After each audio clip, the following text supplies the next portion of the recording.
Alors justement, Tarek Oualalou, donc comment ça se passe? Comment imagine-t-on un pavillon pour une exposition universelle? Et bien sûr, comment imagine-t-on un pavillon pour le Maroc? Le Maroc a toujours participé aux expositions universelles et au fond, ce qui est intéressant, c'est de se poser la question de quelle est sa contribution, quelle conversation il peut apporter dans ce concert des nations. Et une des choses qui est très puissante, très prégnante, c'est que les expositions universelles ont toujours été un lieu d'expérimentation. Et le Maroc a toujours eu au cœur de sa tradition la modernité. Et on a essayé ici de proposer non seulement l'idée d'un Maroc très ancré dans sa tradition, mais qui regarde l'avenir avec gourmandise. Et donc, tout ce qu'on a voulu proposer ici, c'est une interprétation, une incarnation de l'expérience de ce que l'on peut vivre quand on est au Maroc, sans être dans simplement une représentation peut-être un petit peu folklorique. Donc, au fond, ici, ce qui nous importe, c'est de dire que le Maroc est un des grands théâtres où l'on peut inventer la présence de l'humanité dans le monde. C'est le sud du nord et c'est le nord du sud. Dans un pays où on a une multitude d'expériences, de civilisation, d'expérimentation, de matérialité, d'incarnation, il faut choisir une chose. On ne peut pas tout raconter. Là, vous avez choisi quoi, justement? On a essayé de mettre en avant à la fois la très grande tradition du Sud, qui nous relie à l'Afrique, la construction en terre, pour une raison très simple. C'est qu'à la fois, elle est très ancrée au Maroc et que c'est aujourd'hui une des matérialités qui est, au fond, celle qui est la plus recherchée, puisque tous les grandes entreprises de béton s'intéressent à la terre. On a essayé de montrer que l'on pouvait inventer au Maroc une nouvelle manière de construire dans une matérialité très ancienne. Alors, parlez-nous davantage justement de ce concept architectural du pavillon Maroc Expo 2020 Dubaï, et surtout, parce que vous avez évoqué cet élément de la terre, est-il présent dans tous les passages de ce pavillon? D'abord, ce qui est fondamental, c'est qu'on a voulu ne pas tricher. On n'a pas voulu représenter quelque chose, on a voulu faire quelque chose. Donc, ce n'était pas l'idée de la terre, c'est la terre elle-même.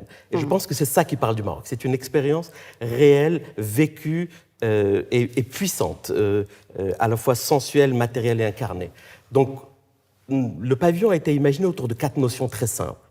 La première, c'est de parler non pas d'une chose, mais d'une multitude de choses. Ce n'est pas un bâtiment, c'est un tissu, c'est un village. C'est un village de terre qui est une réminiscence des constructions de l'Atlas.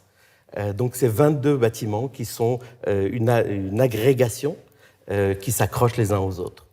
La deuxième, et qui nous paraissait très importante, c'était de parler de l'ensemble des écosystèmes. Peu de gens connaissent la grande diversité géographique du Maroc. Donc, on a fabriqué une dizaine de paysages qui vont du sud vers le nord et qui permettront à l'ensemble des visiteurs d'aller du désert aux plaines du Rarb, en passant par les côtes atlantiques, la Méditerranée, de faire le tour de cette très, très grande diversité géographique. La troisième notion très puissante pour nous, c'était de dire qu'au fond, on allait vivre le long d'une déambulation qui ressemblerait à ce qu'on vivrait en traversant une ruelle de Medina al-Qadima. Ce n'est pas simplement le fait que ce soit une grande rampe qui descend du bas vers le haut, c'est le fait qu'on rentre de manière accidentelle dans les pièces et qu'au fond, c'est presque un labyrinthe. Et pour moi, ce qui était important, c'est de raconter cette expérience.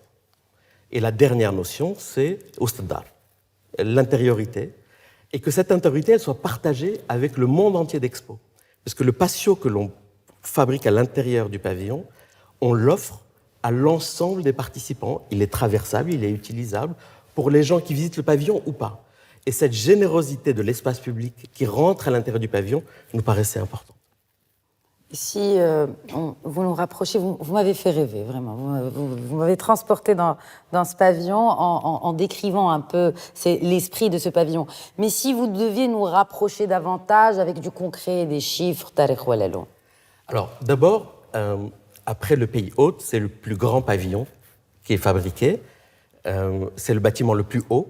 Donc, une grande partie des gens qui vont le visiter vont pouvoir voir l'ensemble de l'Expo universelle. Wow. C'est un bâtiment dont on construit à peu près 6 000 mètres carrés, dont 3 500 mètres carrés intérieurs. Ce sont 22 immenses volumes agrégés les uns sur les autres. C'est ce qui fabrique ce tissu dont je vous parlais tout à l'heure. Ce sont 10 jardins superposés. Et c'est surtout un travail d'équipe extraordinaire, et ça je tiens absolument à le souligner, entre les équipes au Maroc, les équipes à Dubaï, qui ont permis de pousser cette notion expérimentale. Et j'insiste là-dessus, il ne fallait pas qu'on soit uniquement dans la projection de ce qu'on a l'habitude de raconter de nous-mêmes. Là, ce qui était important, c'est de projeter ce qu'on a envie de faire, de l'ancrer dans ce que l'on est et de projeter ce qu'on a envie de faire. Et donc, cette dimension expérimentale, ça a été également un truc un peu compliqué, pour vous dire la vérité, parce qu'on a développé une manière constructive nouvelle, une manière de le réaliser qui n'existait pas encore.